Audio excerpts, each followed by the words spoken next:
Bon, bah c'est un très très grand plaisir d'être là ce soir avec vous, de voir des visages. J'ai fait plein de conférences via Zoom, où je voyais des espèces d'avatars qui écrivaient. Ouais, c'est autre chose, hein. C'est autre chose d'être ensemble. Même si on va faire un replay, parce qu'on ne pouvait pas accueillir tout le monde, donc pour beaucoup de personnes, ils pourront voir la conférence en replay. Merci d'être là, d'être présent. Et puis voilà, j'espère qu'on a passé un cap et qu'on va passer à autre chose avant l'été et puis ce qui vient par la suite. Je pense que beaucoup de monde connaissent le centre ressources dans lequel on est. Pour ceux qui ne connaissent pas, il y en a qui ne connaissent pas, qui découvrent. D'accord, donc oui, c'est une minorité. Sachez que voilà, c'est un centre qui a été créé maintenant 10 ans. Ça fait 20 ans que Ressources existe, acheminé bien sûr par plusieurs étapes pour arriver à cette étape ici de 900 mètres carrés avec une piscine, un hammam, pouvoir accueillir une centaine de personnes chaque jour et des gens atteints de cancer, l'entourage, les enfants, les adultes, quel que soit. Donc un concept qui est innovant, qui est dans tout son format qui était jusqu'à présent quasi unique au monde et qui s'inspire d'expériences, dont celle de Stanford notamment, où j'étais allé en 97, donc ça fait quelques années déjà. Voilà, et un modèle qui est accessible à tous. Donc c'est vraiment un centre, une association à but non lucratif. On est accessible à tous puisque la participation financière, on demande une participation parce qu'on souhaite que les gens soient acteurs et pas consommateurs du centre. Mais ceux qui n'ont pas les moyens, c'est gratuit et on ne demande pas de justificatif. Donc c'est une participation volontaire, mais qui est proposée aux gens pour qu'ils soient vraiment conscients qu'ils participent au financement du centre. Et l'apport des gens, c'est quand même 10%. Il y a quand même un loyer qui était de 9 000 € par mois, qu'on a pu baisser par la période Covid là, depuis le mois de janvier. Donc pour montrer qu'on a beaucoup de partenaires. L'entretien du centre, c'est un partenaire privé qui l'offre totalement, 900 mètres carrés, ça serait un coût très important. Donc voilà, on fonctionne comme une association, accessible à tous, hommes, femmes, enfants, pendant, après les traitements du cancer, donc que ce soit en station métastatique ou de prévention. Et on a publié la première étude en France, c'était en septembre dernier. À cause du Covid, c'est passé dans un silence assourdissant, bien entendu. Mais c'est la première étude qui montrait qu'on pouvait proposer un programme d'accompagnement structuré, efficace pour améliorer la qualité de vie chez des gens atteints de cancer métastatique. Voilà, et sachez que si on propose ce type de démarche, les méta-analyses nous démontrent que c'est 29% d'amélioration de la survie attendue, donc en sus de ce qui est proposé par la démarche conventionnelle. Donc c'est un complément, et c'est 29% en moyenne d'amélioration de la survie. Donc c'est fort, et c'est pour la première fois en France et même en Europe, on propose un programme structuré, efficace, et donc qui est une première. Alors après, belle nouvelle, ça a pu essaimer, il y a 9 centres en France aujourd'hui, et tout récemment, Reims, ça y est, a mis en place ce programme, et il y a Paris, il y a Lyon, Marseille, Reims, Saint-Avold, Montauban, tout récemment Gap, Charleville-Mézières, voilà. Et il y a des centres comme Montélimar, Reims, Lyon qui proposent ce programme-là. Pas tous les centres encore.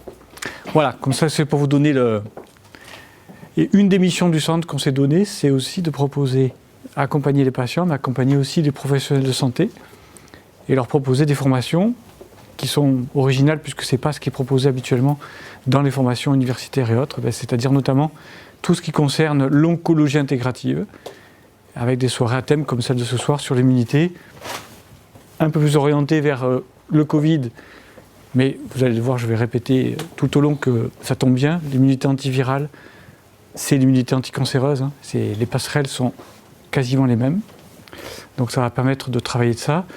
Sur le stress, évidemment, j'en parlerai, je reconnais que je vais aller plus vite sur cette partie-là. On y reviendra plus profondément quand on parlera notamment en fin d'année du sommeil, l'accompagnement du sommeil, sur une des sessions qu'on a prévues. Voilà, et après sachez qu'il y a beaucoup de vidéos sur le site de ressources, et on est en train de développer justement une espèce de web TV ressources où on pourra aller facilement chercher les vidéos, dont certaines datent de 2008, avec David Servan-Schreiber, mais qui sont des pépites et qui sont toujours valables, toujours intéressantes. Ces conférences qu'on a faites, où il y a plus de 1000 personnes, dans cet autre monde, on pouvait encore faire ça. Donc c'était des soirées, des journées fantastiques où on avait des sommités pour parler de thèmes, de thématiques qui nous intéressent tous. Le rôle du stress, la nutrition, voilà, tout ce qui concerne l'oncologie intégrative. Voilà, donc ce soir, ça va durer une bonne heure, je pense, c'est demi à mon avis. Si à un moment je sens qu'on est fatigué, on fera peut-être une pause au milieu. Hein. On pourra peut-être faire un petit arrêt au milieu, juste avant la session sur le stress. Ce sera l'occasion de respirer un coup. Voilà. Que vous dire que tout ceci, on a tendance à dire il faut parler de ces conflits d'intérêts. Moi j'en ai des milliards. Je suis couvert de conflits d'intérêts. Et ça veut dire qu'à mon avis, je suis dans le monde. Parce qu'on est en interrelation et c'est impossible de se couper. Donc je suis couvert, je suis rémunéré d'une très grande partie par l'assurance maladie, mais aussi par les patients en direct, je suis en libéral, et puis aussi parfois par des conférences que je donne pour les laboratoires, que ce soit les laboratoires pharmaceutiques, les laboratoires de micronutrition. Voilà, je ne vais pas citer, mais bon, après ça ne représente pas du tout le gros de mon activité. Mais voilà, sachez que je pense que dans ce domaine-là, tous les laboratoires, j'ai des conflits d'intérêts. Et comme on dit, on apprend aux étudiants en médecine, plus on a de conflits d'intérêts, moins on en a, puisqu'on ne dépend pas d'une personne. Et c'est d'ailleurs le centre, c'est pareil. Hein. Centre Source, on a une multiplicité de donateurs, de partenaires, ce qui fait que ça nous laisse une liberté, on ne dépend pas d'un partenaire. Si à un moment comme cette année, les institutions sont plus trop... Enfin, on n'avait que 10% de subventions, mais alors là, c'est encore moins. Ben, c'est pas grave, on a trouvé d'autres solutions, d'autres partenaires. Parce qu'on ne dépend pas que d'un truc. Voilà, et donc j'en profite pour me remercier ces partenaires, parce que vraiment, ces soirées aussi sont des occasions pour les mettre en relief, qui nous aident. Et j'ai pas peur de dire que ce centre n'aurait jamais vu le jour sans les aides des partenaires pharmaceutiques ou de la micronutrition. Même si aujourd'hui, ça représente que 10-15% du budget du centre, ça n'aurait jamais vu le jour sans leur aide. Voilà. J'en profite juste pour vous montrer notre mascotte, hein, Spikey, notre hérisson, qui sait avoir une belle armure quand il faut, mais c'est aussi peut montrer son ventre rond vulnérable, mais qui a appris à savoir à qui il pouvait montrer son ventre ou pas. Voilà, c'est ce qu'on veut apprendre aux patients. Hein. Rester des humains, pas des robots, vulnérables, mais des guerriers pacifiques, capables de se prendre en main. Et on va le voir, c'est une des façons de faire face au sujet de ce soir. On a une armure possible dans toutes les dimensions. Ça va jouer un rôle, et dans cette période Covid particulièrement. Alors, je ne suis pas immunologiste, hein, mais par contre, dans mon parcours, j'ai fait beaucoup d'infectiologie. Et j'ai fait, en plus de la formation médicale habituelle, j'ai fait un certificat de microbiologie. Donc 1 an de viraux, 1 an de bactériaux, en plus des études habituelles. Ça me donne une compétence, je pense, supplémentaire, avec en plus un DE en sciences environnement santé qui a intégré ce risque environnemental, donc viral et compagnie. Voilà, ça me donne, je pense, un bagage assez global. En cancéro, on est confronté bien sûr à l'infectiologie et à la virologie en particulier, puisque quand on a les causes du cancer reconnues, admises, on voit que les virus ont quand même une part qui n'est pas négligeable ici. Donc seul papillomavirus, Epstein-Barr, sans qu'ils soient jamais causal à eux tout seuls, ils sont partie prenante. De toute façon, il n'y a quasiment jamais un facteur causal qui peut causer un cancer à lui tout seul, mais ils sont clairement participants dans la carcinogénèse dans certaines situations. Donc on est habitué à ça, et donc là vous avez l'image, hein, donc effectivement du Covid, mais ici des cellules immunitaires qui attaquent une cellule cancéreuse. On va voir les passerelles qui peuvent exister sur la compréhension, parce que je parle d'immunité cancer, mais oui, l'idée aussi d'accompagner face au virus, d'accompagner face aux immunothérapies, parce que ça va être, on va le voir, des choses très très proches. Donc cette soirée va à mon avis être très riche pour pouvoir faire des passerelles sur comment accompagner aussi les gens qui sont sous immunothérapie en cancérologie. Donc je vais mettre quelques diapos pour refaire le point sur l'immunité, ça fait du bien. Moi, j'ai été aussi forcé, malgré ma formation, de replonger dans l'immunité. Vous inquiétez pas, je ne vais pas non plus vous faire de vous des immunologistes. On va voir ce qui est le plus important à avoir en tête. Il y a deux grandes voies sur cette immunité, deux grandes. L'immunité innée et l'immunité acquise. Innée, comme son nom l'indique, il va être tout à fait capable d'agir tout de suite, dès la confrontation, que ce soit une cellule cancéreuse ou un virus. Et ça la voie notamment, on va le voir, des natural killers, mais aussi des macrophages. Et puis il y a les cellules T qui passent par une voie beaucoup plus longue, et il faudra quelques semaines, en général autour de 2-3 semaines, pour qu'un changement, une opération se fasse, et qu'elle aboutisse à la maturation d'un lymphocyte T qui est mature et capable de reconnaître l'ennemi. Voilà, donc deux grandes voies.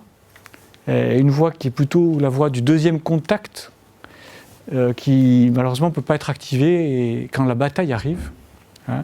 Et c'est un des grands écueils de la vaccination, c'est qu'on va lancer les gens, l'immunité dans cette voie-là, alors que la bataille a lieu maintenant, ici, là. Le virus est là. Et donc on va envoyer toute une part de l'armée ailleurs, se former, pendant que l'infection est là. Et ça explique, vous l'avez vu, les explosions de cas d'infection dans les 1 à 3 semaines qui suivent la vaccination. Donc c'est un des écueils. Normalement, en infectiologie, jamais on vaccine pendant une pandémie. Après, avant, mais pas pendant. Bon, c'est un choix qui a été fait, mais ça explique un problème et que des gens vont payer, entre guillemets, le prix de ce choix, parce que c'est comme ça, si on est obligé, si on considère qu'on n'a pas le choix, évidemment, on fait ça, mais ça pose un problème, et c'est sur ce schéma-là, ça se comprend bien. Voilà, les natural killers, on va le voir qu'eux, ils peuvent très bien être là pour peut-être permettre de passer cette période difficile. Encore faut-il avoir pris le temps de les aider à être plus forts, plus réactifs, et c'est ce qu'on va voir justement. Comment se préparer, soit à une infection à venir, soit à une infection présente, et donc du coup, qu'on se vaccine ou pas, comment faire pour que ça marche le mieux possible, dans les deux cas. Ou que la vaccination prenne bien, vous savez que ça ne marche pas tout le temps, qu'elle prenne bien, et deuxièmement, qu'elle soit avec le moins d'effets secondaires possible, que l'immunité ne surréagisse pas, et si on n'est pas vacciné, qu'on soit le mieux protégé possible. Voilà, cette voie des lymphocytes T qui passe par là c'est une cellule cancéreuse, mais vous pouvez imaginer une cellule infectée par un virus, c'est pareil, qui va exprimer, ici imaginez que si c'est une cellule infectée, elle va exprimer Spike, la fameuse protéine Spike, à la surface. L'immunité trouve ça tout à fait anormal. Donc les espions, que sont notamment les cellules présentatrices d'antigènes, vont repérer ça, repérer les antigènes qui ne font pas partie du soi, vont les présenter aux lymphocytes T naïfs. Voici l'ennemi, voilà un élément caractéristique, une oreille pointue, ça n'appartient pas à l'organisme. La prochaine fois vous voyez ça, vous vous détruisez. N'oubliez pas que du coup, même si c'est une cellule du corps, il suffit qu'elle ait une oreille pointue collée dessus pour que la cellule soit détruite, jugée être un ennemi. Donc c'est aussi un des écueils de vacciner avec la technique, on verra de l'ARN, c'est qu'on rend nos cellules qui fabriquent Spike des cellules étrangères et donc qui sont attaquées. Alors qu'une vaccination normale, vous ne faites qu'injecter l'antigène, vous n'allez pas entraîner l'infection des cellules normales. On va revoir ça tranquillement parce que c'est compliqué, je sais. Ça, cette balance, c'est pour aussi rappeler que oui, tout dépend de l'hôte et de l'attaquant. Plus l'attaquant est fort, et ça c'est un truc que je montre pour la cancérologie, plus les cellules cancéreuses sont agressives, évidemment, et plus il faut une immunité forte. Et vice-versa. Et donc ici, quand la personne vieillit, qu'elle a un système immunitaire qui est déficient, parce qu'avec l'âge, évidemment, qui décline, comme le cœur, comme le système sanguin, comme les os d'élite avec l'ostéoporose, l'immunité fait la même chose. Elle va devenir plus faible. Donc plus effectivement on est âgé, plus il y a un risque d'immunité faible, plus il y a un cancer fort, et plus ça risque de basculer dans ce sens-là, où l'hôte est dépassé parce que l'attaquant est très fort. Donc vous avez entendu ces phrases célèbres, l'important c'est l'hôte, c'est pas la bactérie, c'est pas l'agent infectieux. Bon, en réalité, c'est les deux qui sont importants. Il faut à la fois un agent pathogène, en face de lui, il a un organisme à envahir. Voilà, c'est la puissance de l'un et la puissance de l'autre, et c'est ce rapport de force sur lequel on va travailler. Nous, là, aujourd'hui, c'est là. Le virus, on ne peut rien y faire, il est là. On sait qu'il y a des variants plus ou moins forts, mais vous ne maîtrisez pas, personne ne maîtrise par rapport à ça. Et comme pour une cellule cancéreuse, voilà. Après, l'adage qui dit que plus on est âgé et plus le cancer est peu agressif, ça se comprend, parce que le cancer va émerger d'autant plus que parce qu'il est peut-être là depuis longtemps, et il a attendu que l'immunité décline pour apparaître, pour émerger. Donc cette idée que tout le monde a que le cancer est moins grave quand on est âgé, ça a une vérité, mais elle n'est pas absolue. Et on peut dire même aujourd'hui que je rencontre de plus en plus de cancers très agressifs chez les personnes âgées de 80-90 ans. Mais c'est une réalité, évidemment, qu'avec l'âge, on a une chance d'avoir un cancer moins agressif en face. Apprendre, parce qu'on se dit toujours, tiens, je vais donner ça, de la vitamine C, je vais donner un alkylglycérol, je vais donner de l'oméga 3. Qu'est-ce que vous faites quand vous faites ça ? Vous intervenez dans le cycle immunitaire, et donc vous allez aider. Maintenant, c'est une généralité, et suivant chez les personnes, il va manquer de quelque chose, plus ou moins. C'est pareil pour l'immunité anticancéreuse, c'est la même histoire. En fait, c'est tout un cycle. C'est pas l'histoire de « il me faut de la vitamine C » ou « il me faut des oméga 3 ». Il vous faut une armée qui soit forte. Une armée qui est forte, c'est pas juste une armée qui a des super armes. Si elle n'a pas de véhicule comme il faut pour aller sur le terrain, elle a des super armes, mais elle reste sur place. Si elle ne sait pas reconnaître l'ennemi, elle peut être super armée, ça ne sert à rien. Donc il faut un équipement, il faut avoir un moyen de transport, il faut un moyen de reconnaissance, et puis à la fin, évidemment, être capable de combattre. Et donc quand on regarde ça dans le cycle, imaginez ici, ici des cellules cancéreuses ou des cellules infectées par un virus.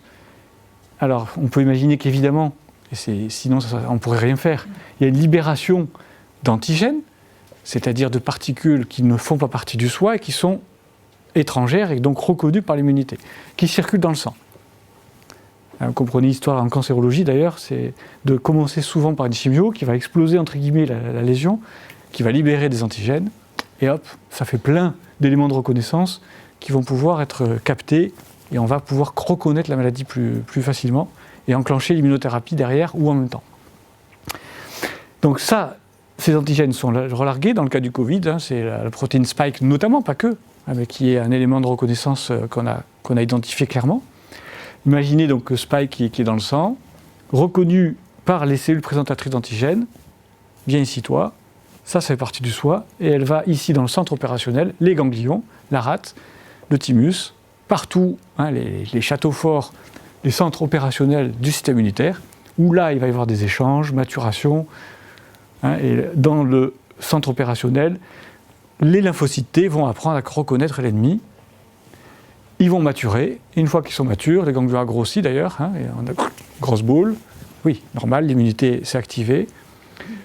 Combien de cas de personnes que j'ai vues récemment faire un PET scan, faire une écho-mammo et paniquer parce qu'ils ont trouvé des ganglions. Et hier, pas plus tard qu'hier, j'ai dit mais c'est pas possible, pourquoi vous avez des ganglions axillaires alors qu'elle avait un cancer à petite cellule du poumon, qu'elle était en rémission sur son poumon, et elle se retrouve avec des ganglions suspects au niveau du creux axillaire. Tout d'un coup, j'ai dit vous n'avez pas été vacciné là ? Ah oui, elle a été vaccinée là, du côté, elle a les ganglions du côté. Eh bien oui. Et n'oubliez pas, d'ailleurs j'en profite, pour que le PET scan, on dit souvent c'est le sucre que les cellules cancéreuses captent. Non. Il y a une étude de Nature qui confirme que oui, les cellules cancéreuses aiment bien le sucre, mais ceux qui aiment le sucre encore plus, c'est l'immunité. Et que les PET scans voient avant tout l'inflammation. Donc les cancers qui ne sont pas inflammatoires seront très mal vus d'ailleurs au PET scan, qui mangent du sucre, sauf s'ils adorent le sucre. Mais, donc ça explique, on le voit, l'étude qui a été faite dans la nature confirme que quand on analyse le PET scan, qu'on regarde, on différencie les lymphocytes T et les cellules cancéreuses, c'est les lymphocytes T qui captent le plus le fameux sucre fluoré. Donc retenez-le bien, on a quasi aucun moyen de différencier si c'est une inflammation liée à une infection ou un cancer. Donc pensez-y, écho-mammo, où on voit des ganglions juste après une vaccination, et souvent plus sûr du côté du vaccin, où a été fait le vaccin. Et donc là, vous avez des ganglions qui ont grossi, donc c'est bon, ça travaille. Les lymphocytes ont maturé, ils ont appris à reconnaître l'ennemi, ils partent, ils vont dans le vaisseau sanguin. Pour ce qui est du virus, a priori, c'est là que ça va se passer, mais ils devront aller aussi dans les tissus infectés. Et pour le cancer, c'est sûr, ça se passera plus là, dans les tissus. Ils vont devoir s'extravaser. Donc vous voyez que là, vous voyez peut-être pas bien, mais on voit qu'ils se tortillent, quoi. Hein. C'est un barbapapa, là, ça fait un peu comme barbapapa. Vous vous rappelez, je pense, comme moi. Hein. Et des trucs qui vont se tortiller, alors qu'ils sont comme ça ronds, vont devoir se faufiler. Ça veut dire qu'ils ont intérêt à avoir une membrane qui est souple. Hein. S'ils sont bourrés d'oméga 6 saturés industriels, vous imaginez que leur carapace rouillée pourrie, ça va compliquer drôlement leur passage. Donc moi j'appelle ça avoir des kangous alors qu'il nous faut des 4x4. Hein. Donc évidemment que des oméga 3 par exemple, ça va être royal pour qu'ils soient armés des armures hyper souples. Donc en voyant ça, on comprend, hein, on peut comprendre tout de suite qu'est-ce qui va être intéressant de faire.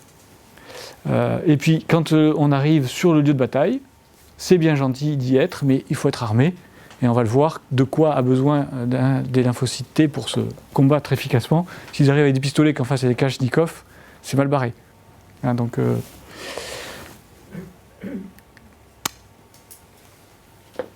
ça, c'était le cycle immunitaire. Et puis ensuite, nos défenses immunitaires, c'est pas que ces cellules, hein, c'est première étape quand même, ne l'oublions pas, les barrières. Et d'ailleurs, si on nous a dit quand même qu'il y a des gestes barrières, c'est même en amont, évidemment.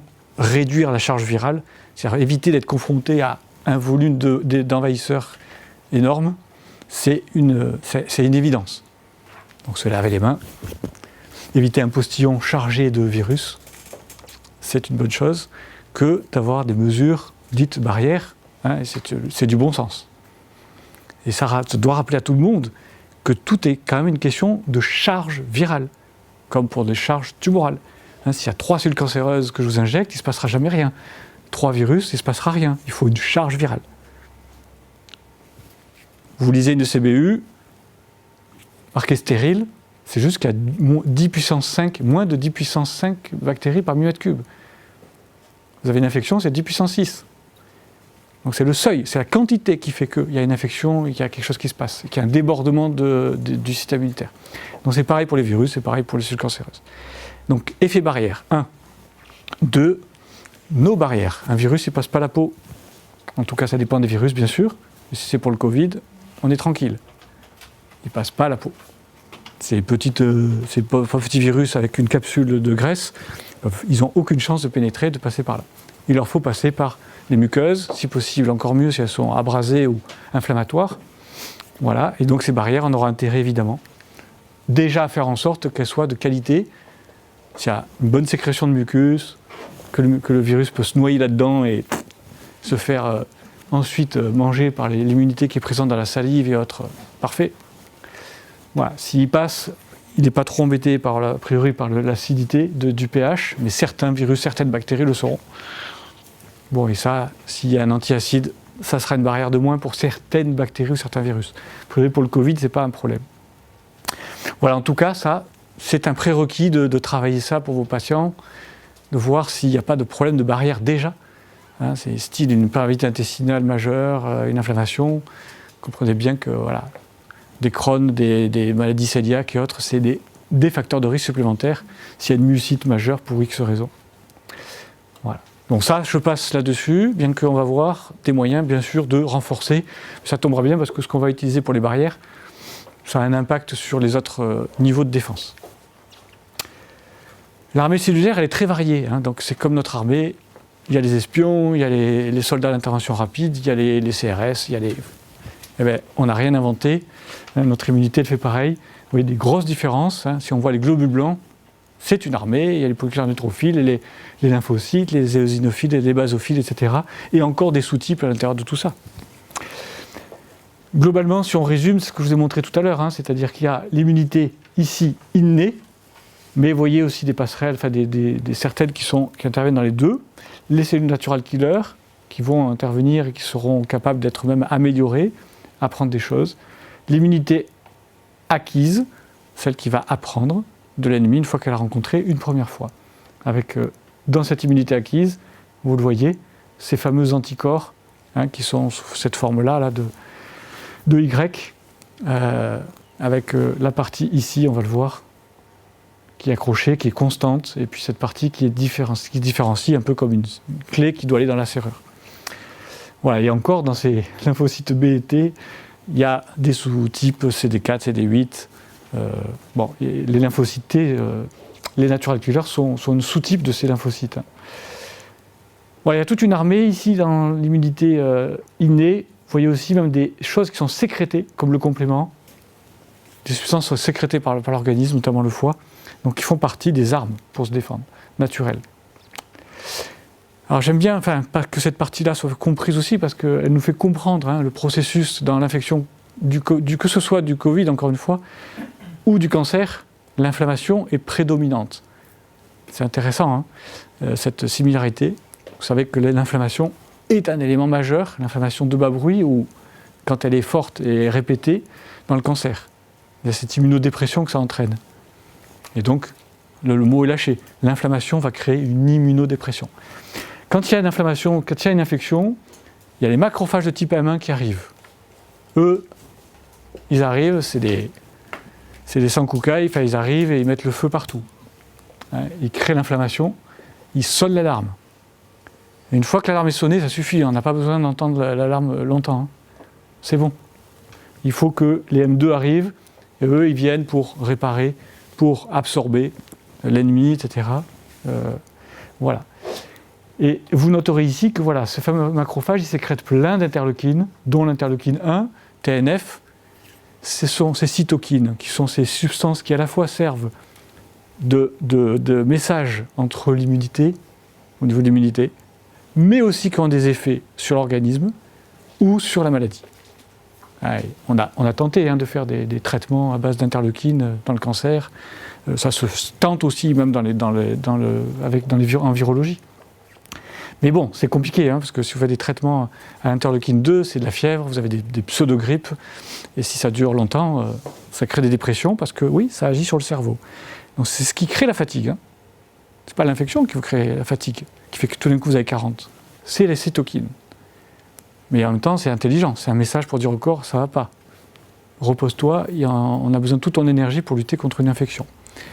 Donc ces cytokines sont sécrétées au départ, elles ont un rôle comportemental, un rôle de communication entre l'immunité, et elles créent donc une inflammation initiale. Inflammation qui a aussi un intérêt, puisque la fièvre va réduire la réplication virale, favoriser certaines réactions. Et donc vous voyez ici, par contre, la phase ici, les corticoïdes, qui sont utilisés, qui sont sécrétés, qui vont être utiles sur la phase 2, favoriser ce passage au M2, ces macrophages M2 qui, eux, vont venir réparer, calmer et dire c'est bon, maintenant, on calme tout ça, on va phagocyter l'ennemi et le détruire. Qu'est-ce qui se passe dans le Covid ? On a vu des gens qui, clairement, tardent pour lancer l'immunité, elle ne réagit pas, le corps ne réagit pas. Et puis à la fin, c'est la surréaction, c'est le fameux orage cytokinique. Et ils détruisent leurs poumons, ils détruisent leur rate, ils détruisent leur intestin. Il y a une destruction parce qu'il y a un excès et qu'il n'y a pas d'activation d'M2 à cause de l'inflammation. Et donc là, j'ai été effaré d'entendre que les premières mesures qu'on nous demandait de faire, c'était donner du Doliprane à la maison. Parce que Doliprane, c'est exactement empêcher ce que je viens de dire. Vous allez voir que ça vient dépléter nos défenses antioxydantes, et puis vous ne faites rien sur ça. C'est l'inflammation. Et on nous a dit pas de donner d'anti-inflammatoire. C'est le contraire. Je viens de vous montrer, il faut faire des anti-inflammatoires. On nous a dit de ne pas donner d'anti-inflammatoires. Donc ceux qui ont donné ces recommandations sont tous sauf compétents dans ce domaine. Ils sont d'une incompétence rare. Si c'est de l'incompétence. Donc là, c'est gravissime parce que l'infectiologie nous dit le contraire. Il faut donner des anti-inflammatoires. Après les corticoïdes, la particularité c'est de calmer, c'est d'avoir un effet calmant sur les M1. Donc vous créez une petite immunodépression Et donc vous permettez de calmer un peu cet emballement de l'immunité. Mais les anti-inflammatoires au départ sont évidemment une très bonne idée. Et ça fait baisser la fièvre, ça permet que ce soit plus tranquille. Mais au moins, vous venez pas, on va voir avec le paracétamol, en plus, enlever des défenses pour notre système immunitaire. Voilà, ça, je ne veux pas compliquer le schéma, mais déjà ça pose des choses. Et je n'avais pas compris les premiers messages, je me suis dit c'est pas possible, c'est un message qui n'est pas normal. Et je me suis dit ça va, je n'attends rien de là-haut, on va faire une recherche sur internet pour comprendre comment il faut se battre face à ce virus. Et je vais vous montrer ce qui marche et ce qui fait vraiment. Donc la phagocytose, ça fait partie effectivement de ce qui va être fait, c'est les macrophages physiquement vont manger les cellules qui sont infectées, les déchets, etc. S'il y en a trop, ça crée du pus. S'il y a trop de déchets, ça va créer du pus. Mais ça, c'est s'il y a une surinfection. Les cellules natural killer, elles aussi, vont être activées au-delà des macrophages. Et elles ont cette capacité de reconnaître ce qui est étranger. Donc elles vont agir. C'est quand même 5 à 16% de la population des lymphocytes. Donc c'est une partie qui est majeure. Et je répète, pour l'immunité anticancéreuse, antivirale. Donc ça, cette image, c'est pour illustrer. Alors on ne voit pas bien, mais le gars qui est ici, derrière, il y a des gens derrière lui. Ils ne sont pas devant. On n'est pas devant un lance-flamme. Donc là, vous imaginez que c'est un macrophage à main qui est en train d'attaquer. On recule pendant ce temps. Tout le monde est derrière. Et vous comprenez bien que donc ça crée, si cette phase dure, ça provoque une immunosuppression finalement d'une partie de l'immunité. C'est ce qu'on veut combattre en cancérologie comme en virologie, parce que cette inflammation est génératrice d'immunosuppression, surtout si elle dure. L'inflammation, au départ, c'est toujours une bonne idée, bien entendu. Comme toute chose, c'est comme le stress, ça va être de réagir, de fuir. Mais l'inflammation, vous avez un corps étranger, une blessure, ça va créer une vasodilatation, donc ça va porter un afflux de nutriments, un afflux des globules blancs qui vont repérer où ça se passe, où est le problème, et ensuite favoriser la réparation, la cicatrisation. Le problème, c'est si cette cicatrisation perdure dans le temps. Là, on passe à quelque chose d'anormal, comme toute chose qui se chronicise finalement.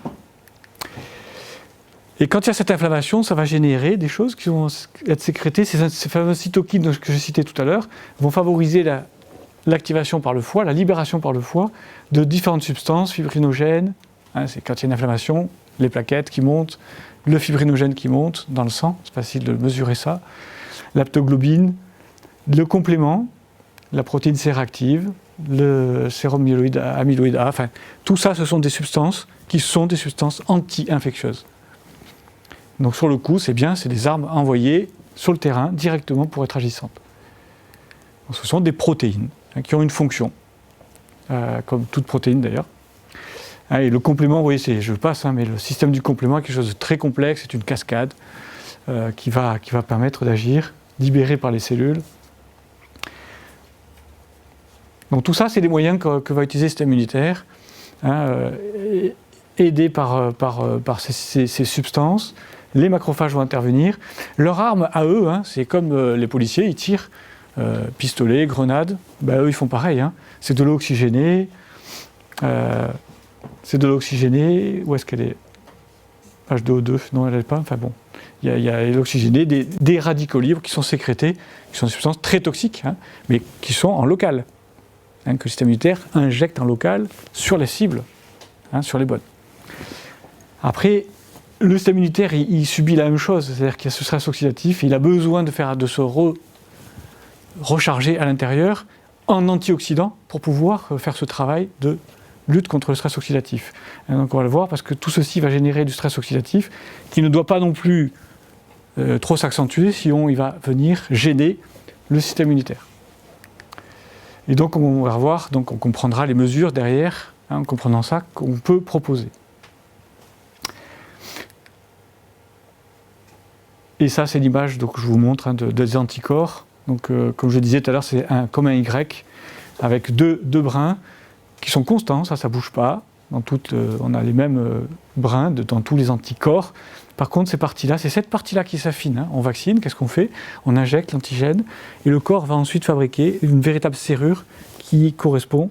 Et ce sont ces brins-là qui vont se fabriquer pour correspondre clairement à l'antigène, et ils vont correspondre comme une clé dans une serrure. Donc ça prend du temps, c'est pour ça qu'il y a 2, 3, 4 semaines. Et c'est ça qui est problématique quand on vaccine pendant une pandémie, c'est-à-dire que si vous n'êtes pas confronté à l'infection, il n'y a pas de problème. Mais si jamais vous êtes en contact avec un virus, le virus, il arrive, il est en vous, et il est très content parce qu'il se retrouve avec une immunité qui est déficiente. Quand il est attaqué par des anticorps, ils ne sont pas matures. Les anticorps ne sont pas matures, donc ils ne lui font rien. Mais ils lui apprennent comment l'ennemi va l'attaquer. Et c'est comme ça qu'on crée les variants. On sait parfaitement que les variants sont favorisés par la vaccination, par le traitement comme le remdesivir. C'est ce qui va favoriser. Donc, ça, c'est la limite de la question de la vaccination. Restaurer les barrières rapidement, j'ai dit, ben voilà, ça tombe bien parce que c'est des choses qu'on va utiliser de toute manière dans toutes les situations, qu'il y ait des problèmes de barrière ou pas. Les probiotiques, la glutamine, le zinc, pour les choses les plus importantes. Et voyez que dès le début de la pandémie, dès février, c'est une publication de février 2020, vous ne voyez pas bien, mais on pourrait avoir le diaporama. Dès février, une équipe chinoise dit, attends, quand il y a un certain type de probiotiques qu'on repère au niveau de l'intestin, ça se passe mieux que s'ils ne sont pas présents. Donc dès février 2020, on pouvait dire, il y a quelque chose à faire là, ici. Vous pouvez ne pas rester les bras croisés et commencer à prendre des probiotiques. 70% de notre immunité, elle est ici. OK ? Donc, il n'y a pas besoin d'être sorcier, intelligent pour se dire j'ai intérêt à avoir une bonne flore intestinale. Donc, première chose évidente. Les probiotiques, avec les souches particulièrement qui ont été citées, mais il y en a d'autres. Je vous cite des souches, donc c'est facile de prendre des probiotiques. Votre pharmacien vous dira tiens, avec cette souche-là, vous les avez. Vous avez ces souches-là, pas besoin d'avoir les 3, les 4. D'ailleurs, il y a vraiment différentes d'autres sous-types, c'est pas exhaustif. Et puis il y a la question, quel problème de se poser cette question, de se dire Prévotella, qui peut-être, elle ou d'autres, servent de réservoir pour le virus. Et ça explique les Covid longs. Donc évidemment que c'est intéressant de donner un antibiotique, même si le Covid est depuis un mois derrière. Moi j'ai une proche qui ne m'a pas prévenu, qui a eu le Covid. 2 mois après, 35 ans pourtant, elle était KO, 2 heures de sieste, mal de tête tout le temps, pas perte de goût, odorat. Elle a fait un traitement complet, avec antibiotiques, zinc, etc. Et une semaine après, elle me dit je retrouve le goût et c'est terminé. Oui, ça vaut le coup. Et vous avez les réponses là. Vous allez, dans un antibiotique, vous allez refaire la flore intestinale, vous allez virer Prévotella ou les éventuelles bactéries qui servent de réservoir au virus. Allez, on repart à zéro. Et vous éliminez ce virus par les selles. Vous savez que c'est là qu'on le retrouvera le plus. Pas pour rien qu'on prédit une nouvelle épidémie, un nouveau variant en analysant les selles, enfin les eaux usées. C'est la marque technique, on le sait une semaine à l'avance. Donc voilà. Et ça, c'est des citations d'études. Je mets les études pour montrer que c'est factuel. Je ne suis pas dans des idées que j'ai, c'est des études qui disent ça, qui évoquent ça. Preuve absolue, ça n'existe pas en médecine, puisque la médecine n'est pas une science. Mais bon, c'est quand même, il y a de l'intelligence derrière. Donc après, on choisit de faire une médecine intelligente ou une médecine robotique qui là n'ira pas loin. Ça aussi, c'est des publications. Alors c'est Nature Reviews, donc on est en cancérologie sur cette revue-là, Cancer. Mais c'est pour dire que c'est sérieusement étudié, mai 2017, et qu'on sait que tiens, avec certains traitements, on a un impact avec certaines souches sur certaines composantes de l'immunité, et du coup, un effet favorisant. Une immunothérapie va mieux fonctionner grâce à une bonne flore intestinale. Et donc voilà, c'est logique. Si on veut aider l'immunité, on a intérêt à avoir une bonne flore intestinale. Donc là, on l'a ici sur certains mécanismes. Ensuite, la glutamine. Alors évidemment, en cancérologie, on se dit attention à la glutamine parce que c'est clairement un des éléments nourriciers pour les cellules cancéreuses, et même, on peut presque dire avant ou au moins autant que le sucre. Ça dépend des cancers, vous ne pouvez pas en faire une généralité absolue, mais ça fait partie des éléments nourriciers. Donc si vous avez un cancer qui flambe, on va oublier, on va dire, la glutamine. Mais enfin, après, il faut tout remettre, je dirais, en priorité. S'il y a une infection et qu'on est en péril à cause de cette infection, c'est pas parce que vous allez donner 5 jours, une semaine de glutamine que vous allez faire flamber le cancer. Donc, sauf rare cas exceptionnel, la glutamine étant l'élément nourricier numéro 1 avec le sucre pour l'immunité, ben oui, c'est une bonne idée d'en donner pour venir aider l'immunité à se mobiliser. Il faut imaginer, encore une fois, que c'est parti, c'est la guerre, qu'est-ce qu'on fait? On fait une mobilisation des soldats, et il faut que les custos y suivent. Donc il faut amener une sacrée cuisine, des sacrées réserves de nourriture. Elle est là. Et si vous ne le faites pas, vous mobilisez 10 000 soldats, mais s'ils n'ont pas à manger, ils ne vont pas aller loin. Donc ils ne vont pas se mobiliser, ils ne vont pas se multiplier. Voilà, donc avec les recommandations, évidemment qu'il y a des formes plus intéressantes comme la L-glutamine. Ça, c'est une première chose qu'on peut imaginer, et sachant que, pardon, je ne l'ai pas dit, que la L-glutamine, c'est l'élément nourricier aussi enfin le numéro 1 quasiment, des cellules, des entérocytes, du système digestif. Donc vous améliorez l'effet barrière. Une bonne muqueuse digestive, le virus, s'il passe, il devra passer par là, quoi. Voilà, je vais vous remontrer ce que je vous disais tout à l'heure sur le sucre, un TEP, une tomographie à émission de position avec du sucre radioactif. Vous voyez que les métastases effectivement fixes. Là, attention, c'est pas grave, c'est le rein qui élimine le sucre, c'est pas des métastases. Et après traitement, vous voyez que c'est éteint, il n'y a plus rien. Par contre, au niveau des reins, l'élimination du produit se fait toujours. Heureusement, les reins fonctionnent. Donc ça, c'est pas du cancer, c'est juste le produit éliminé. Mais vous voyez, c'est comme je vous disais, il y a cette publication que j'ai mise, qui est toute récente, avril 2021. Vous noterez que je me mets à jour.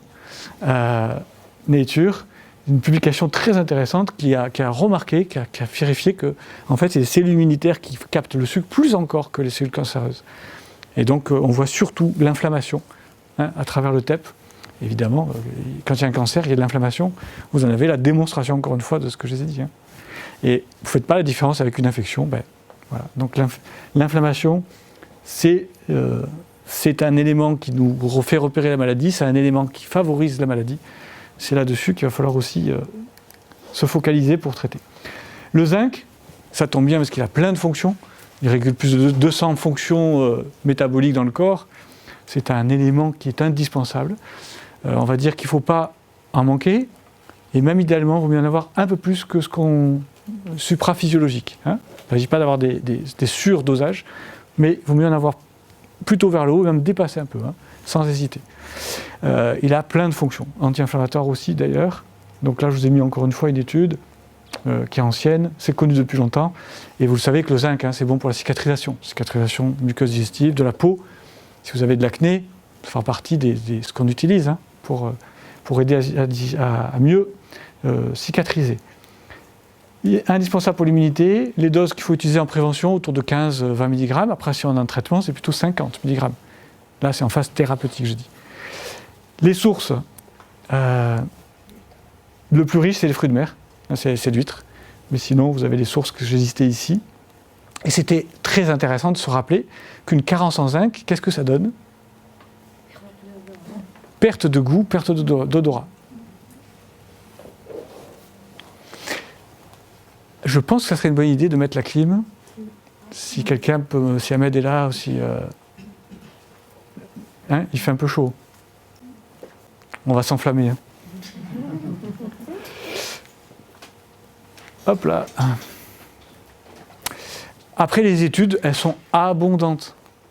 Voilà. Pas nier la science, elle est là. Si vous allez sur le site c19.com, C19 Today, vous avez toutes les études. Vous regardez, c'est listé au jour le jour. Voilà, faites votre idée, faites vos recherches, lisez, regardez. Quand on en donne en prévention, on est à 78% de réduction des formes graves. 78%. Parce qu'on a donné du zinc en prévention. 42% si on en donne en phase de maladie précoce. Et même quand on est en phase d'hospitalisation plus grave, 37%, c'est jamais trop tard d'en donner. Voilà. Et qu'est-ce que ça risque? Vraiment rien. Et ça ne coûte pas grand-chose. Le zinc, il a plein de propriétés. Il agit directement sur le virus. C'est un antiviral direct. Donc intéressant. On va voir qu'il joue sur la pénétration du virus. Et c'est intéressant aussi de noter qu'il va agir sur la réplication du virus. Autrement dit, si jamais avec un vaccin, il y avait un emballement, un peu trop d'emballement, comme il agit sur l'ARN polymérase, enfin la transcription, c'est un antidote. Si un vaccin réagit trop, ça peut être un bon moyen d'éviter ces surréactions qui sont responsables des effets secondaires, parfois dramatiques. Donc, si vous vaccinez, bon sang, ça va être un des éléments évidents à prendre, hein, la vitamine D, le zinc, les probiotiques. Moi, je me préparerai de façon évidente en prenant avant, après, pendant au moins le mois qui suit.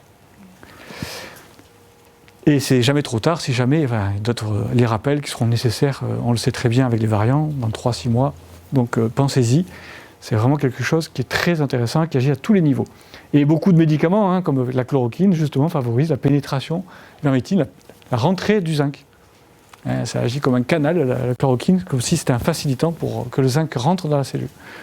Donc vous avez une des explications de pourquoi ça peut marcher.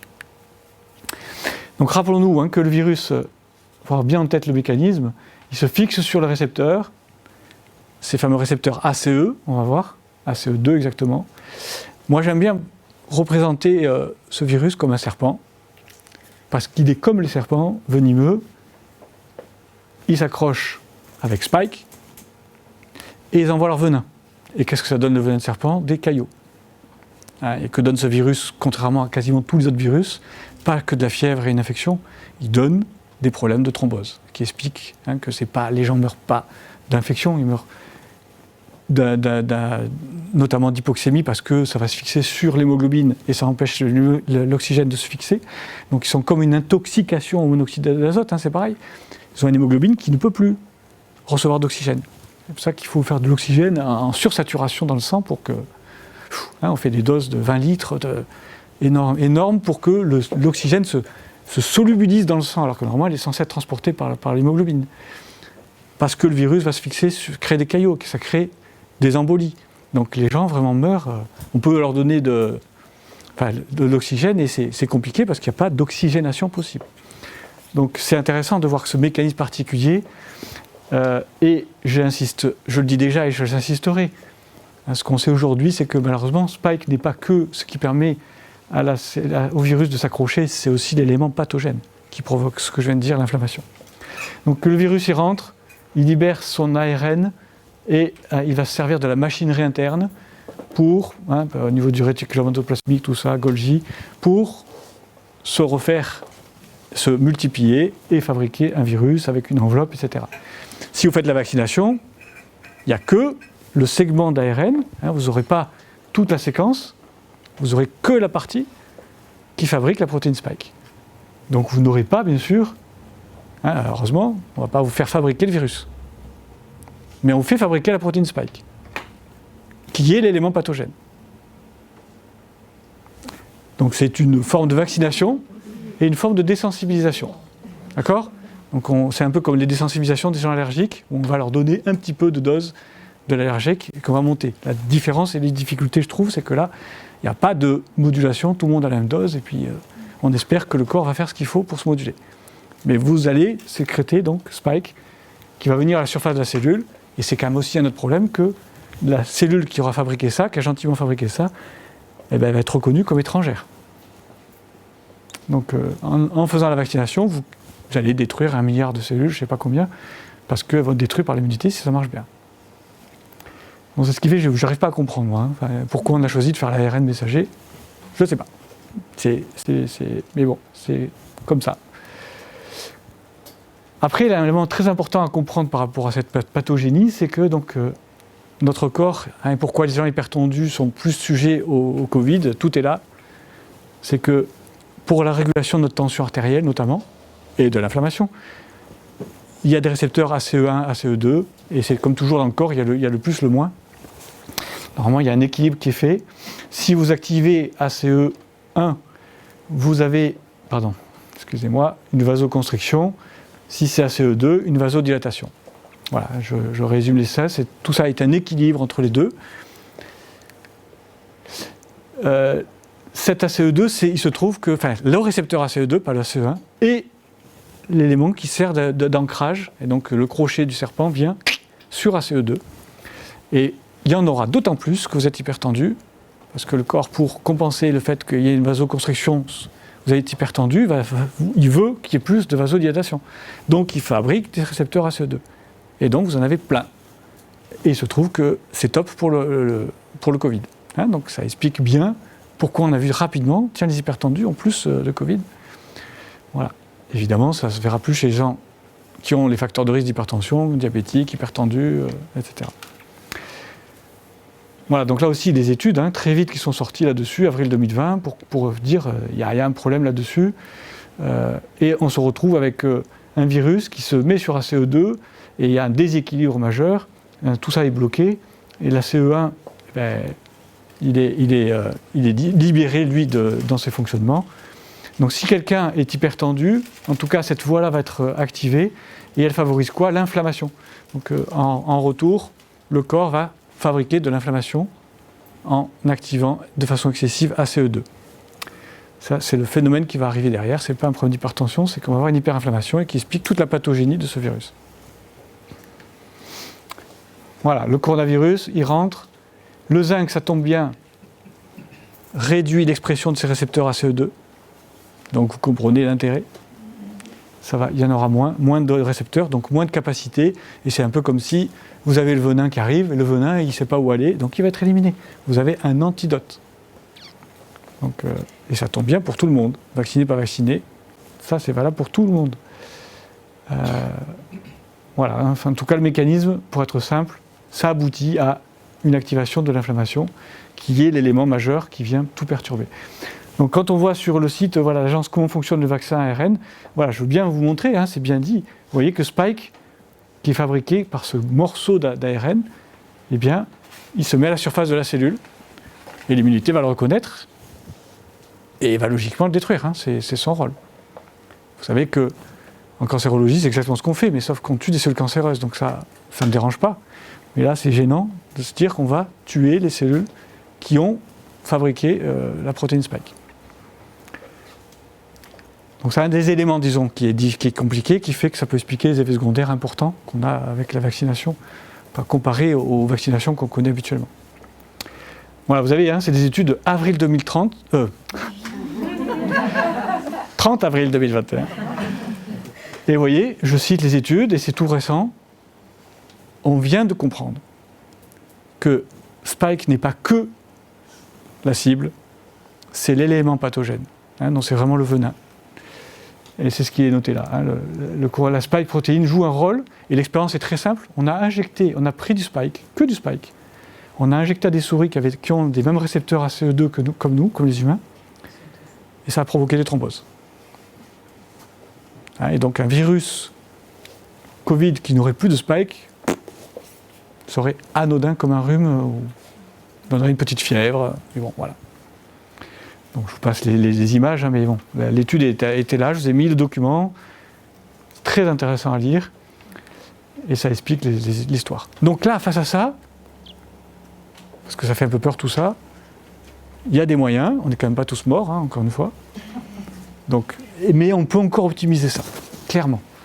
Donc on a vu optimiser les barrières, et là on vient de voir corriger des éventuels déficits qui vont être forcément plus grands dès qu'on est malade, dès qu'on a une situation de stress, en traitement de quelque chose. Et donc pensez à tout ça, on va le voir, oméga 3, antioxydants, plantes immunomodulatrices. Là c'était notre spiky qui manque de vitamines. Donc la vitamine D, sans rentrer trop dans les détails, mais je vous remontre ce tableau, il dit bien, attention, on va être en carence en vitamine D, comme par hasard chez qui? Si on est des troubles hépatiques, obèses, c'est les gens qui sont plus à risque de formes graves. Et donc cette fameuse vitamine D, ce n'est pas qu'une vitamine du tout. C'est une hormone, elle régule en augmentant les doses, plus de 1000 gènes de l'organisme. On en découvre tous les jours. Et vous allez voir qu'elle joue un rôle juste exceptionnel. Donc voilà, elle agit pratiquement sur tous les acteurs de l'immunité. Et c'est pas tant, ne la voyez pas comme un stimulant, immunomodulatrice. Modulatrice. C'est les amortisseurs d'une voiture. Imaginez une voiture de course sans amortisseur, moindre bosse, moindre virage, sortie de route, c'est la catastrophe. Et qu'est-ce qui se passe, encore une fois, chez ces gens qui ont l'orage cytokinique, leur immunité s'est emballée, et il n'y a rien pour freiner, pour ralentir, ils n'ont pas de vitamine D. Ils sont à des taux de 8 nanogrammes, moins nanogrammes par millilitre. C'est très très bas. Donc ils ne peuvent pas avoir de modulation. Voilà. Et franchement, là aussi, on avait tout depuis le temps. Moi, j'avais fait l'appel sur la vitamine D en 2008 avec David Servan-Schreiber, un appel international La vitamine D, c'est important, donc c'est connu depuis longtemps. Hein. Et depuis 20 ans que j'en prescris sans problème, j'ai jamais eu un effet secondaire. Mais de suite, dans les journaux, attention à la vitamine D. Ouais, excusez-moi, vous n'avez pas l'expérience manifestement. Taisez-vous. Là, ici, une étude, vitamine, virus, 2019, septembre, juste avant, qui dit que quand on vaccine pour la grippe et qu'on donne la vitamine A et de la vitamine D, ça marche mieux. Pourquoi pas donner ça à tout le monde, hein? Pourquoi pas dès février 2020, dire à tout le monde, prenez de la vitamine D. On est sûr de bien faire. Voilà, plein d'études. Allez, bon ça c'est 2017, donc on pourrait dire c'était avant, on ne sait pas. Mais regardez, tout de suite, très vite, là on est en... C'était quand déjà mai 2020. Une étude qui dit, rôle, on est à 15% de risque de forme sévère en moins, 2,5 de décès en moins dans cette étude. Rien que parce qu'on a donné de la vitamine D. En tout cas, il n'y a pas de carence. Et puis, ça tombe... je vous rappelle ça, et regardez, qu'est-ce que je vois ici? La vitamine D, quand le SARS il active ça, vitamine D qui régule la réponse à l'inflammation. Le système rénine-angiotensine. Encore un rôle de la vitamine D intéressant, qui vient moduler ça. Calme. Ici, la survie de patients qui ont une forme grave, qui sont hospitalisés, mais qui prenaient la vitamine D en prévention. Ici, ceux qui en prennent au moment où ils sont malades. Ici, ceux qui en prennent pas. Voilà. Ça, c'est une des nombreuses études que vous pouvez trouver, publiées. Je parle d'études publiées. Bon, la vitamine D, encore une ici, Nutrients, avril 2020, vous voyez que c'était... voilà. Les doses ici, autour de 5000 unités. Il faut donner des grands trucs. Après, il faut idéalement doser pour vérifier, pour voir. Après, il y a des subtilités encore. Nous ne sommes pas tous égaux. On a des variants dans les récepteurs. Mais bon, on ne va pas compliquer les choses. Le message général, prendre de la vitamine D. Et des cofacteurs, c'est toujours comme ça. Ça ne marche pas tout seul, les choses. Donc, la vitamine A, ne pas en manquer. Et puis le zinc, qui va très bien avec. Voilà. Au 30 mai, on est à 80 études publiées, 708 scientifiques qui se sont bougés pour travailler, pour publier. Donc on ne peut pas écraser ça et nier et dire ça n'existe pas. Ça existe, point. 55 qui montrent qu'en donnant en prévention, ça marche. Plus de 30 000 patients. 25 en traitement. Donc on est à 56% d'amélioration quand on donne en prévention, 51% de mortalité en moins en traitement précoce. Et quand on est malade, voilà. Globalement, on a 65% de réduction de la mortalité avec la vitamine D. Le glutathion, j'en parle vite, parce que, enfin pas vite, j'en parle parce que c'est parce que le paracétamol est derrière, quoi. Son rôle, le glutathion, il est central au niveau hépatique notamment. Il joue un rôle pour la détoxication de plein de substances, dont le Doliprane, enfin, le paracétamol. Pourquoi on dit aux gens de prendre toutes les 4 heures? Parce que vous régénérez votre glutathion en 4 heures.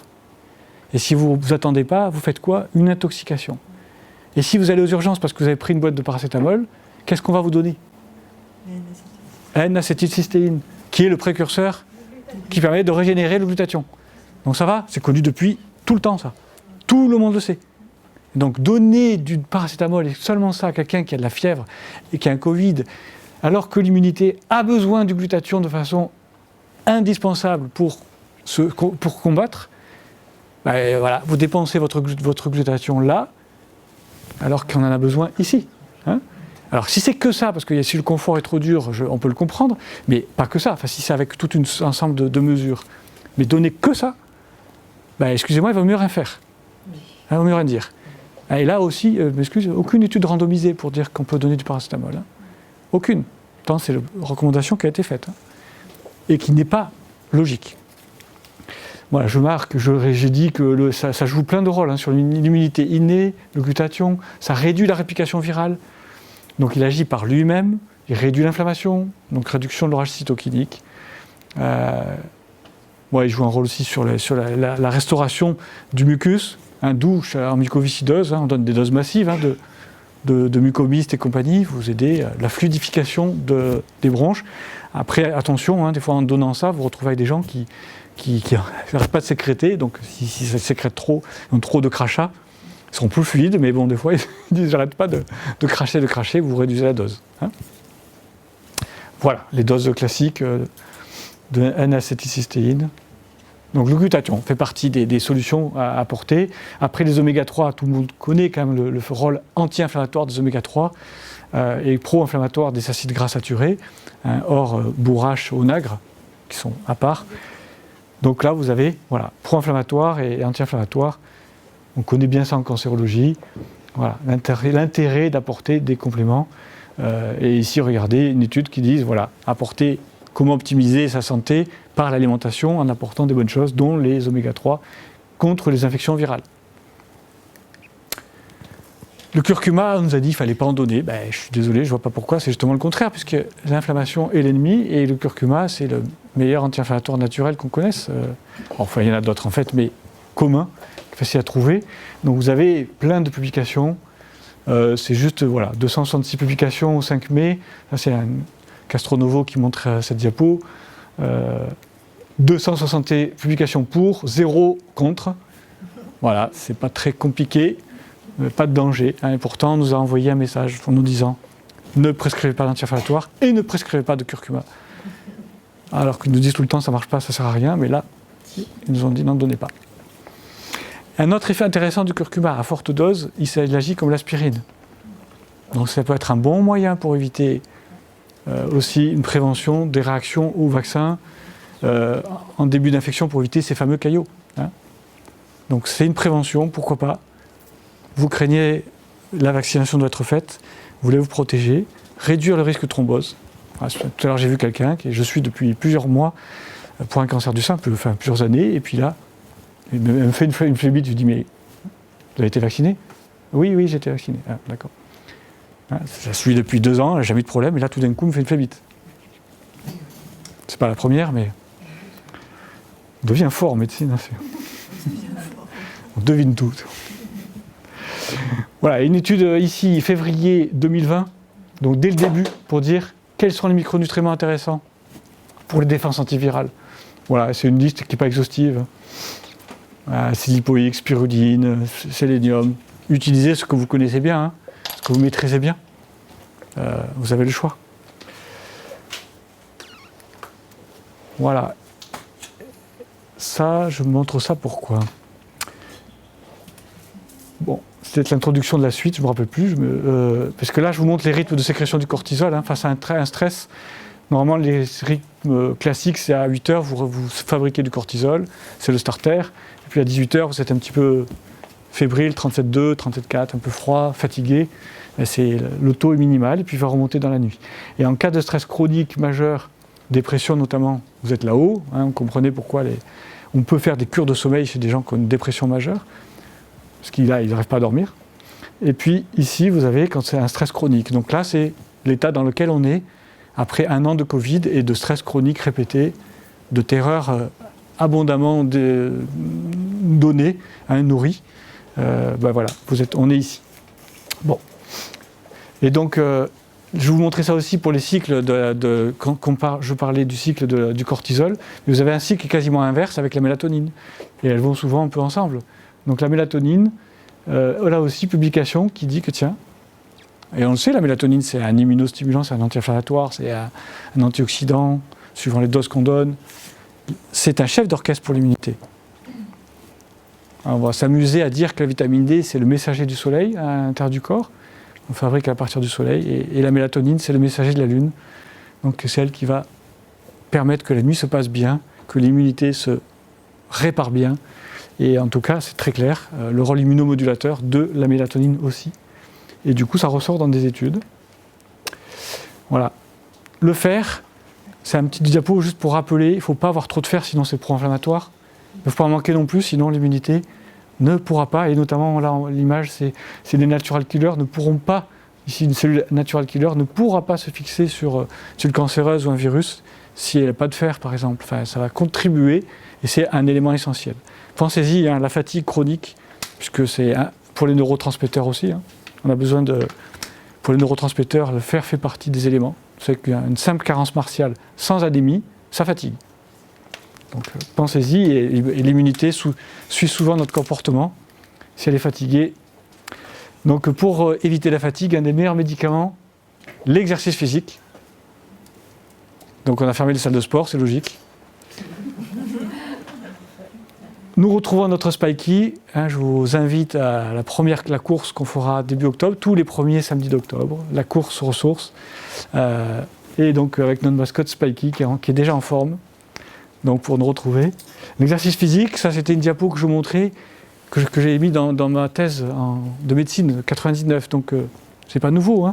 Tout ce que je résume là, et c'est des études qui ont été beaucoup faites dans le sida.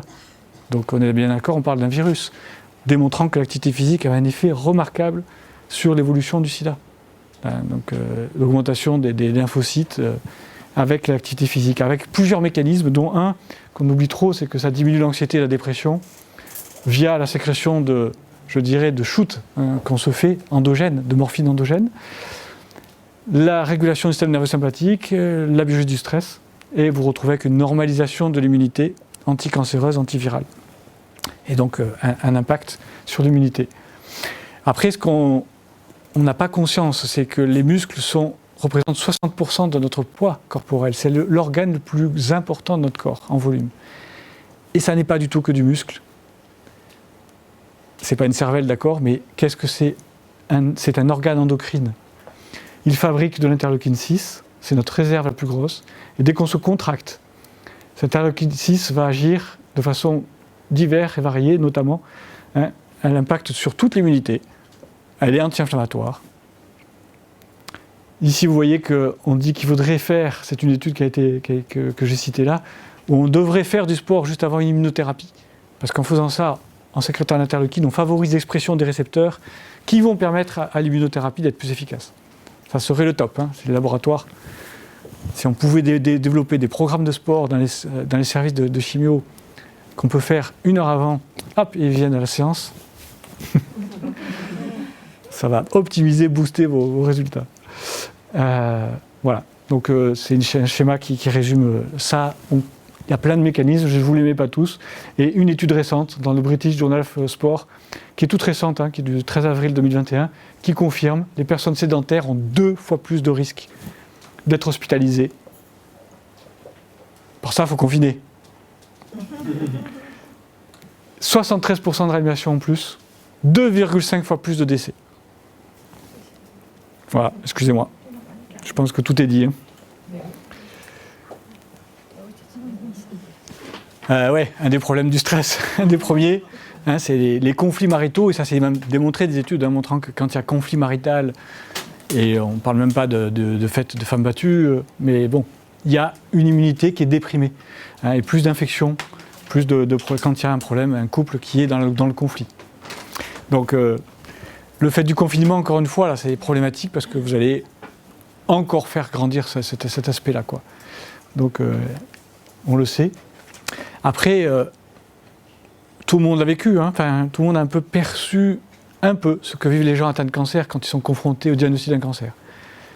Et face à la peur que provoque irrationnelle le Covid, qui pour la France, on est à 0,53% de mortalité chez les gens malades, pas positifs, et ça c'est tout venant, donc 80%, plus de 80 ans, ou des comorbidités. Donc voilà, on est vraiment à... Moi, je suis plus de 1200 personnes atteintes de cancer, j'ai une seule personne qui est décédée, qui est allée en réa, une personne en réa, et qui est décédée, et qui n'a pas eu de traitement. Ça n'a pas voulu faire, bon. Donc, une seule, en réa, hospitalisée, quelques personnes hospitalisées, et ça a été vite réglé. Voilà, il n'y a pas de quoi paniquer, il y a des choses à faire, c'est sérieux. Je ne suis absolument pas en train de dire qu'il n'y a pas de Covid, et que ça ne marche pas, qu'il ne se passe rien. Non, non, non. C'est juste que c'est gérable. Et que moi, je m'excuse, mais je me bats contre le cancer.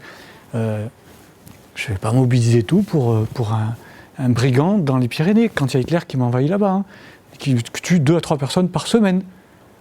Moi, j'ai 2 à 3 personnes par semaine qui meurent du cancer. Et pas que des personnes âgées.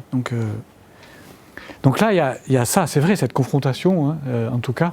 On voit cette ombre, tout le monde a vu cette ombre-là arriver avec les chiffres et la peur de ce Covid. Et on est bien d'accord que je ne vais pas développer là-dessus, mais si vous le voulez, le DVD, on avait fait en 2008 une présentation remarquable, qui est ardue, mais absolument remarquable, sur la peur. Donc si vous voulez rentrer dans l'aspect philosophique des 3 niveaux de peur, La première qui est plutôt la peur vitale, et on pourrait dire le stress, on va dire simplement. Mais au-delà de ça, l'angoisse existentielle et la crainte sacrale. Bon, si ça vous intéresse, je vous invite à voir, on les a, les DVD. Et voilà, si ça vous intéresse, on peut aller plus loin. Donc la peur, c'est quelque chose de très fort, et derrière, évidemment, il y a l'enclenchement le stress, ce qu'on appelle le stress. Stress, je vous rappelle que ça part de la biologie, en fait. C'est ce qui nous bouscule, ce qui nous déséquilibre, et comment on va trouver se rééquilibrer. Donc quand on est stressé, c'est ça, on est déséquilibré, et il va falloir retrouver son équilibre. Donc après, on met ça sur l'aspect psychologique, qui est de la même manière, quand on est exposé à quelque chose de dur, et à plein d'émotions difficiles, sur lesquelles il faut mettre, en sachant que des fois même, on ne ressent même pas cette angoisse, alors qu'elle est très présente, mais le déni, des fois, est devant, et on dit « j'ai pas peur », alors qu'on est terrorisé intérieurement. Sur le plan biologique, nous réagissons comme les animaux face à un stress intense. C'est, voilà, imaginez la gazelle qui est en train de boire. Elle ne stresse pas à l'avance, ça ne sert à rien. Elle sait que le lion est en train d'observer, mais il est suffisamment loin. Elle boit tranquillement. Maintenant, le lion s'approche et il est dangereusement près. Là, coup de stress, elle s'active. Ça lui permet d'activer tout grâce à l'adrénaline, noradrénaline, le cortisol. Tout est lancé. Elle va courir, mobiliser toutes ses ressources. Et puis ça s'arrête, on n'en fait pas une histoire, parce que ça risque de recommencer. Si je suis stressé tout le temps, je ne peux pas me reposer. Ça, c'est les animaux, ils y arrivent bien, mais nous, en général, face à un stress qui nous met en péril, on est choqué et on reste avec les images imprégnées de l'émotion. Surtout si ce stress, il est répété. Et c'est ça le problème, en fait. Vous avez pu résister au début à l'annonce du virus, mais l'annonce des mesures, et puis l'entourage, et puis des cas que vous voyez autour de vous, des cas difficiles, des cas incroyables, enfin, on ne s'attend pas à cette gravité. Vous subissez le stress, et au début, oui, vous réagissez bien, mais bon, à force, voilà où on en arrive. On s'épuise, on est épuisé biologiquement, psychologiquement. Ouais, on va voir. Et donc il faut se restaurer sur les deux plans, émotionnel et sur le plan biochimique. Alors, j'aime bien revenir à la cancérologie pour dire que face à ça, on n'est pas impuissant. Mais c'est vrai que ça demande un travail, mais ça veut dire aussi se confronter au réel. Et se confronter donc à la peur. Donc si on fait le déni, on ne peut pas. Mais je reviens à la cancérologie. 94, la psycho-neuro-endocrino-immunologie, cette étude qui a démontré qu'il y avait des sacrées passerelles entre le psychisme, le système immunitaire, endocrinien, et du coup l'impact sur l'évolution du cancer. Et je répète, du coup les virus, c'est les mêmes immunités, donc sur les virus, eh bien c'est impactable. On peut, sur ce stress généré par le cancer et par les traitements et par l'annonce du cancer, en agissant de façon efficace, on va aider les gens à mieux comprendre l'intérêt de prendre des traitements, donc meilleure compliance. Et là, en l'occurrence, ça sera de se bouger, de faire de l'activité physique, de la vitamine D. J'ai peur, mais je fais quelque chose pour. Je ne me laisse pas terroriser, je fais quelque chose. J'améliore les comportements de santé, je vais dormir mieux, je vais éviter de boire, je vais éviter de faire la fête inconsidérément. Bien qu'on le verra, la fête, c'est bien aussi de faire la fête.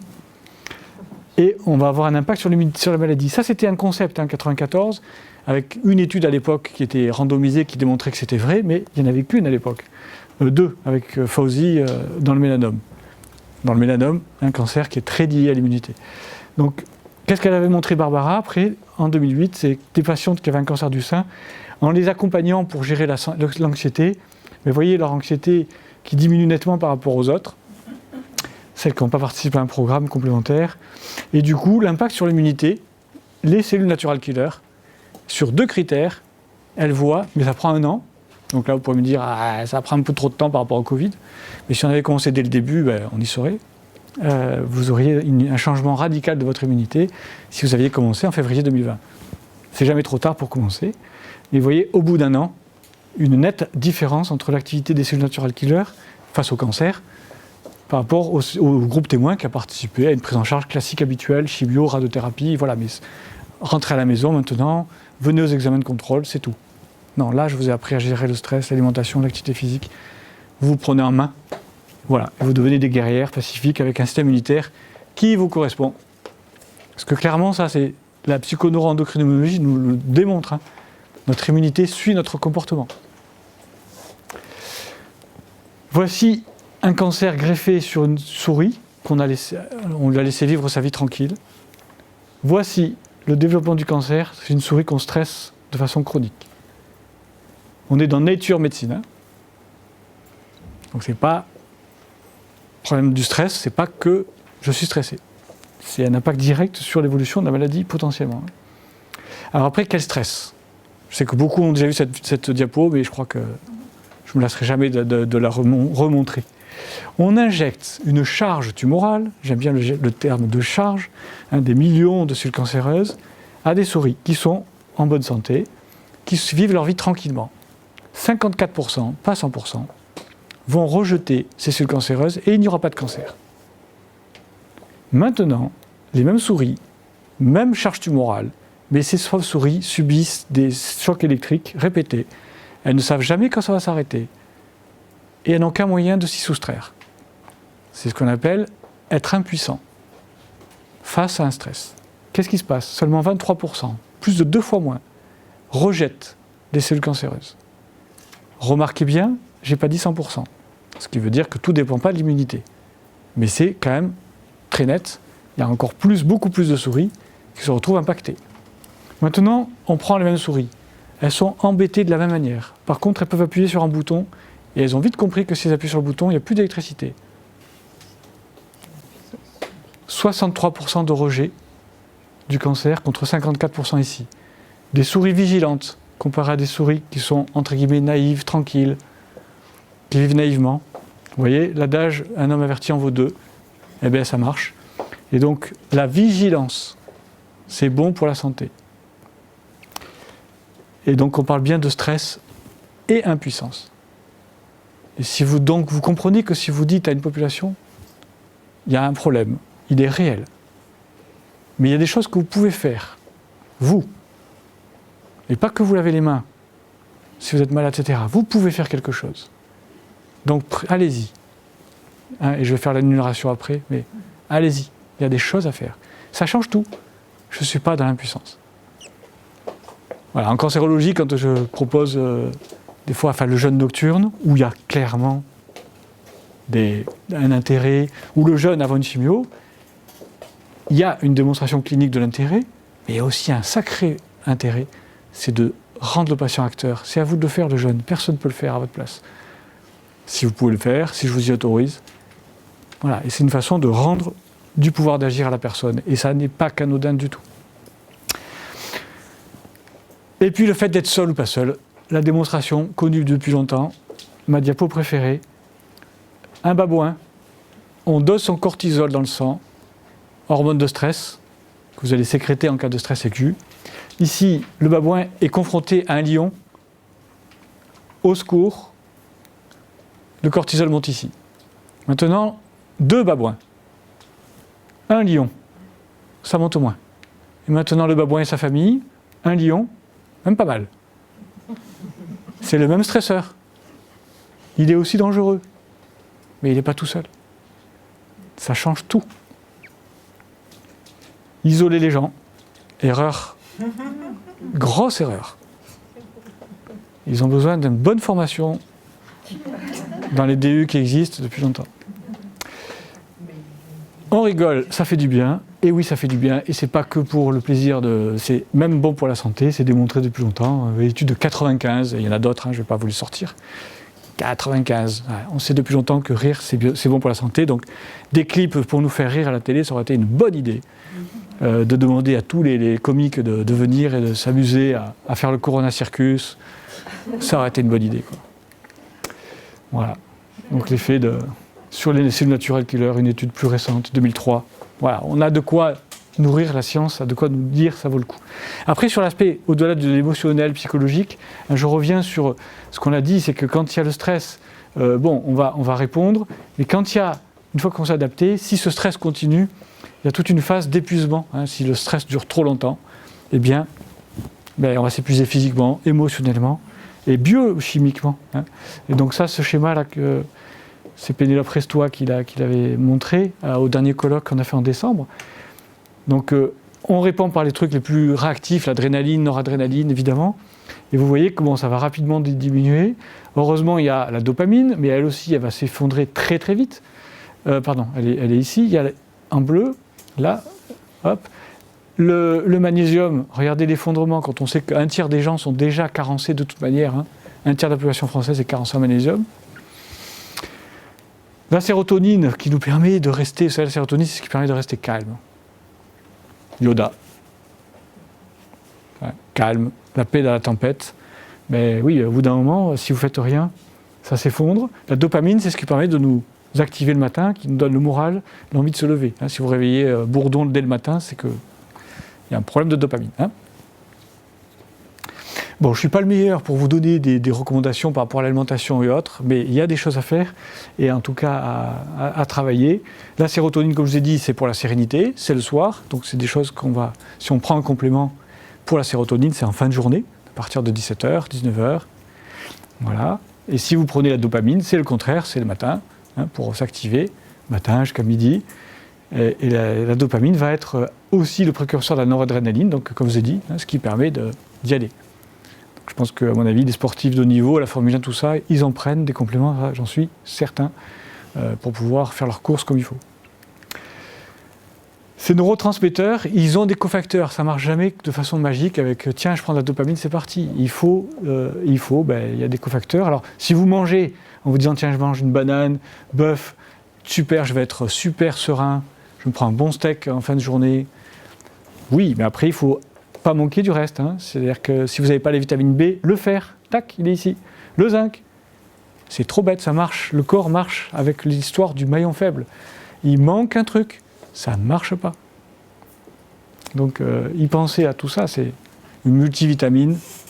Ça paraît logique, une multivitamine. Hein. Voilà, et c'est très simple, mais bon, il y a des passerelles entre les deux. Je ne rentre pas dans le détail, mais voilà, vous avez des schémas qui récapitulent et qu'on peut apporter des composés naturels, mais il faut penser à apporter plusieurs choses et pas une substance, et souvent plutôt des recettes. Bon, et ça tombe bien, les laboratoires de micronutrition, ils ont compris depuis longtemps. Hein. Donc si vous avez un bon labo, il vous conseillera bien.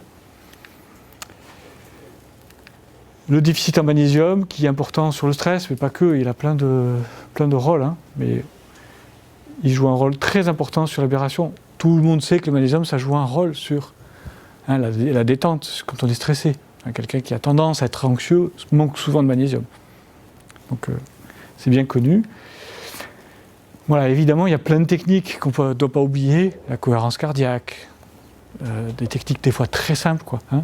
Jacobsen, hein, si vous avez rien, vous savez la technique, hein, je serre le poing, je le relâche, il y a une différence.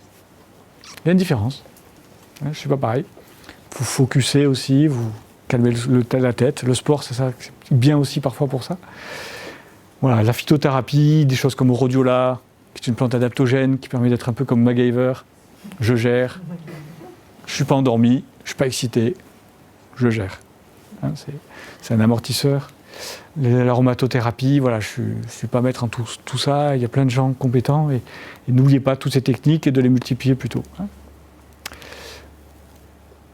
Tiens, j'ai remis un truc sur le... Ah oui, ça a été juste parce que je l'ai mis, parce que je se rappelais qu'en 1960, on nous dit « Ah, il y a tout ce qu'il faut dans l'alimentation. Ouais. » En 1960, on mangeait beaucoup de pain et une farine qui était beaucoup plus riche. On se retrouvait avec un apport facile de magnésium de 700 mg par jour.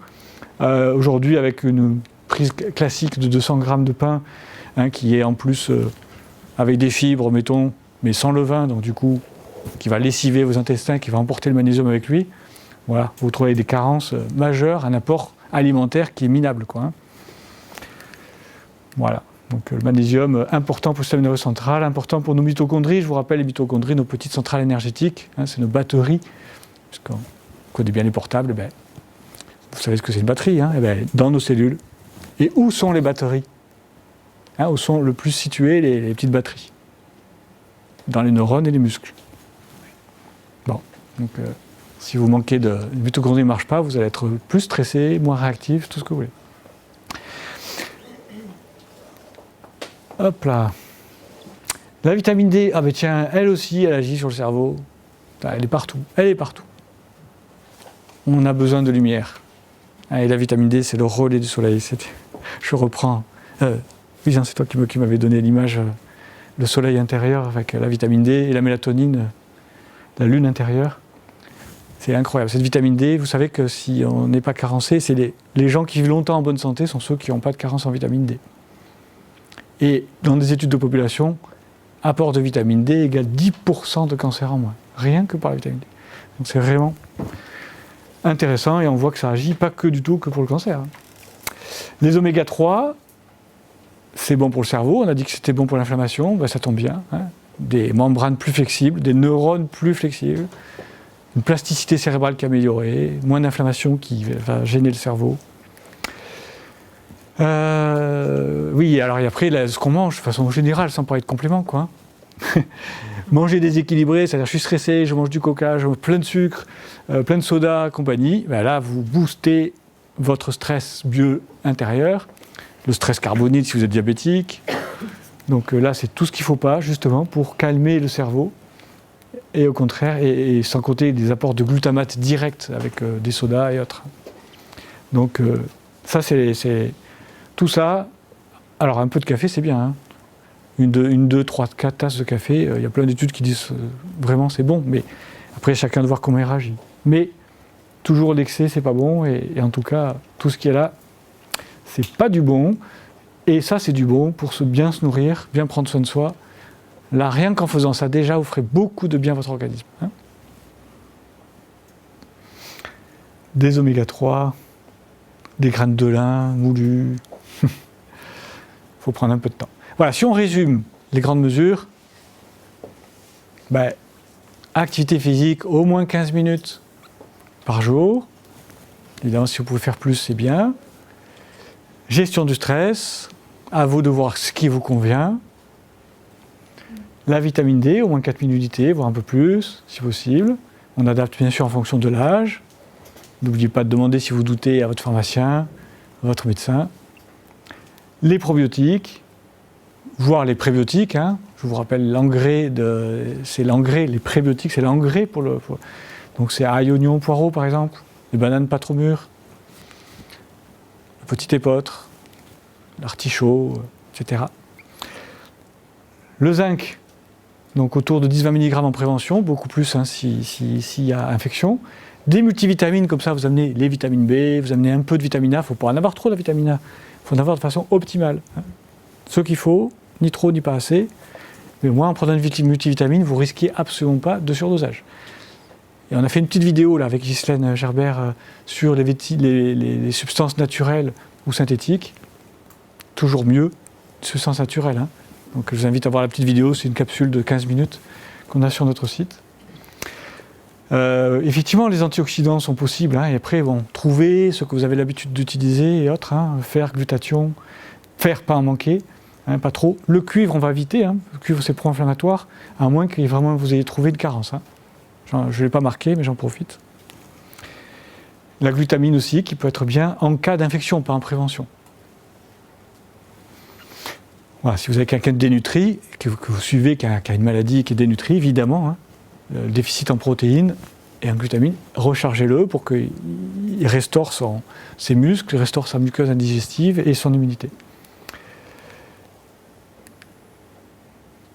Voilà, bien dormir, hein, bien évidemment.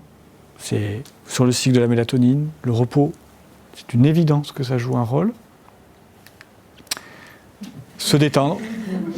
C'est une bonne occasion de se rappeler qu'on a des mains et que tout le monde peut masser. Après, évidemment, que si vous avez un masseur professionnel, c'est topissime, mais tout le monde peut masser. Masser un pied. Voilà, s'amuser. Pitié, vacciné ou pas. Enfin, je sais qu'il y a des choses qui circulent, qui ne sont pas tout à fait fausses, mais bon, pitié, n'ayez pas peur, on arrête d'avoir peur de... De toute façon, on ne pourra pas échapper au Covid, on ne pourra pas échapper à Spike.